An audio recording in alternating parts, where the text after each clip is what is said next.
Chapter 3 Karma Yoga.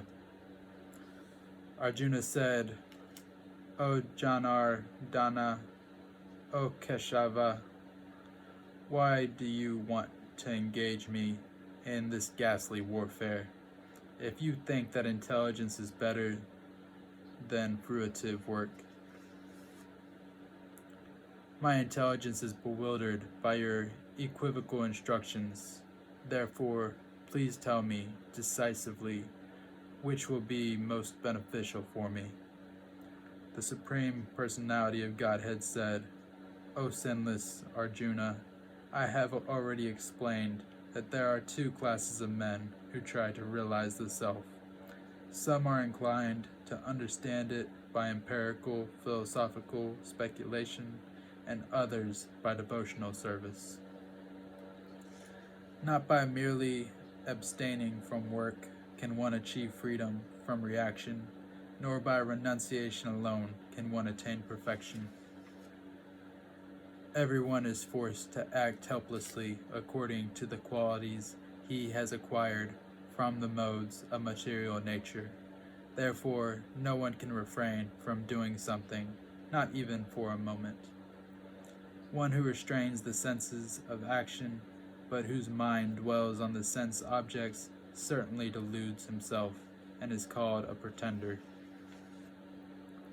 On the other hand, if a sincere person tries to control the active senses by the mind and begins karma yoga without attachment, he is by far superior.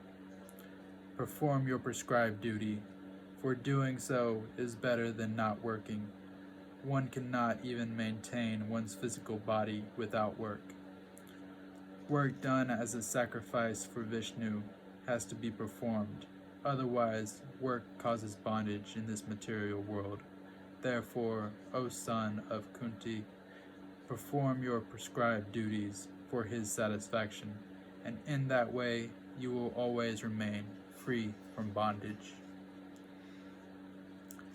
In the beginning of creation, the Lord of all creatures sent forth generations of men and demigods, along with sacrifices for Vishnu, and blessed them by saying, Be thou happy by this yajna, which is a sacrifice, because its performance will bestow upon you everything desirable for living happily and achieving liberation.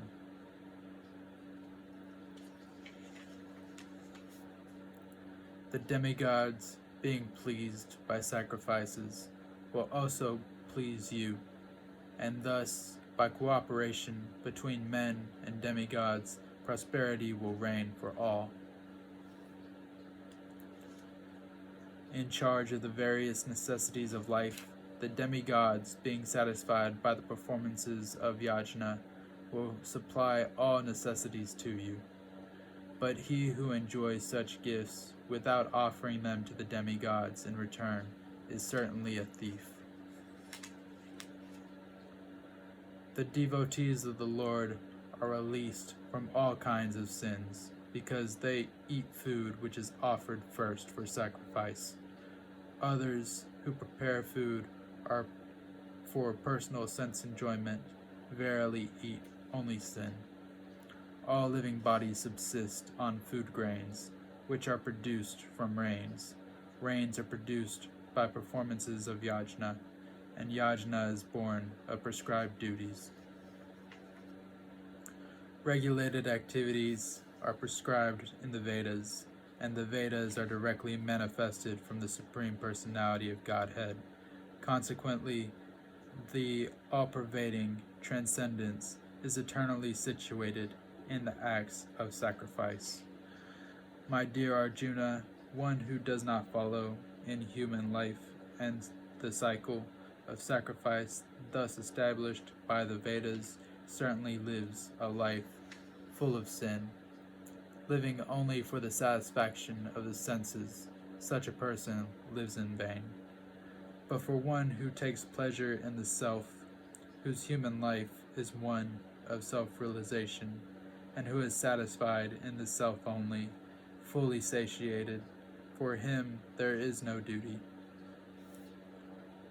A self-realized man has no purpose to fulfill in the discharge of his prescribed duties, nor has he any reason not to perform such work, nor has he any need to depend on any other living being.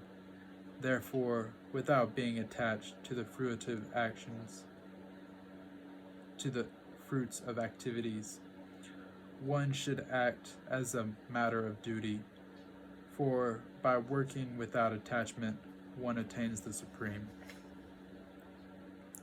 Kings such as Janaka attained perfection solely by performance of prescribed duties.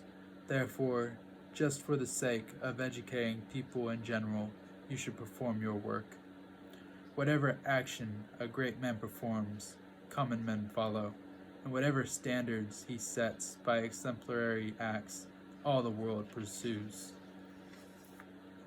O son of Prataha, there is no work prescribed for me within all the 3 planetary systems, nor am I in want of anything, nor have I a need to obtain anything, and yet I am engaged in prescribed duties. For if I ever failed to engage in carefully performing prescribed duties, O Prataha, certainly all men would follow my path. If I did not perform prescribed duties, all these worlds would be put to ruination. I would be the cause of creating unwanted population, and I would thereby destroy the peace of all living beings. As the ignorant perform their duties with attachment to results, the learned may similarly act, but without attachment, for the sake of leading people on the right path, so as not to disrupt the minds of ignorant men attached to the fruitive results of prescribed duties. A learned person should not induce them to stop work. Rather, by working in the spirit of devotion, he should engage them in all sorts of activities for the gradual development of Krishna consciousness. The spirit soul, bewildered by the influence of false ego, thinks himself the doer of activities that are in actuality carried out by the 3 modes of material nature. One who is in knowledge of the absolute truth, almighty armed, does not engage himself in the senses and sense gratification, knowing well the differences between work in devotion and work for fruitive results. Bewildered by the modes of material nature, the ignorant fully engage themselves in material activities and become attached, but the wise should not unsettle them, although these duties are inferior due to the performer's lack of knowledge. Therefore, O Arjuna, surrendering all your work unto me with full knowledge of me, without desires for profit and no claims to proprietorship, and free from lethargy, fight.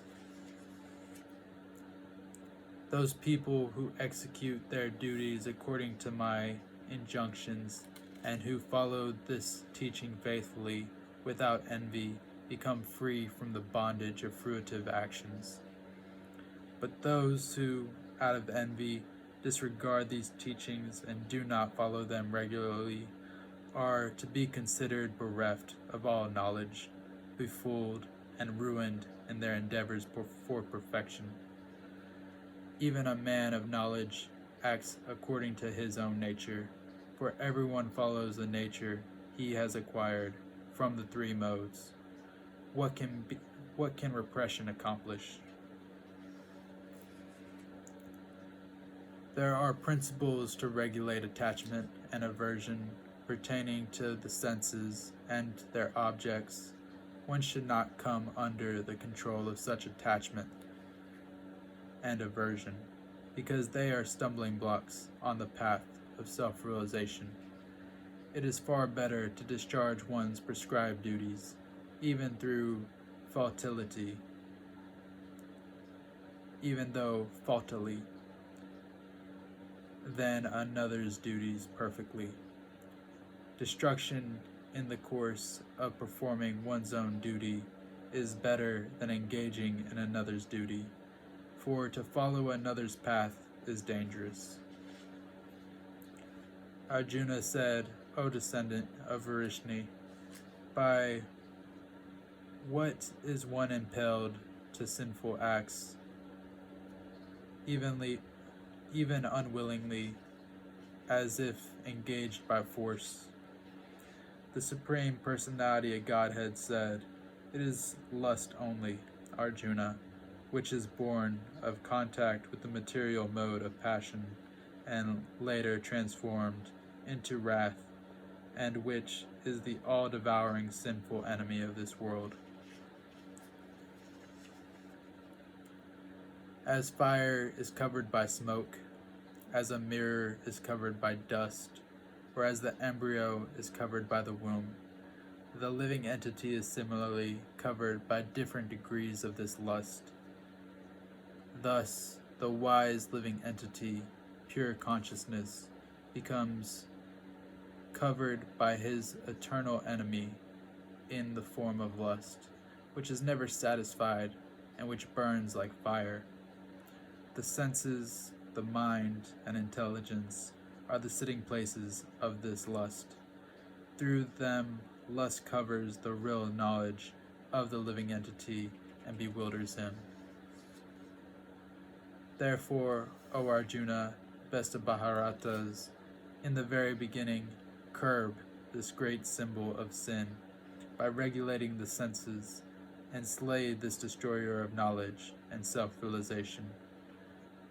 The working senses are superior to dull matter. Mind is higher than the senses. Intelligence is still higher than the mind, and he is even higher than the intelligence. Thus, knowing oneself to be transcendental to the material senses, mind, and intelligence, O mighty armed Arjuna, one should steady the mind by deliberate spiritual intelligence, and thus, by spiritual strength, conquer this insatiable enemy known as lust.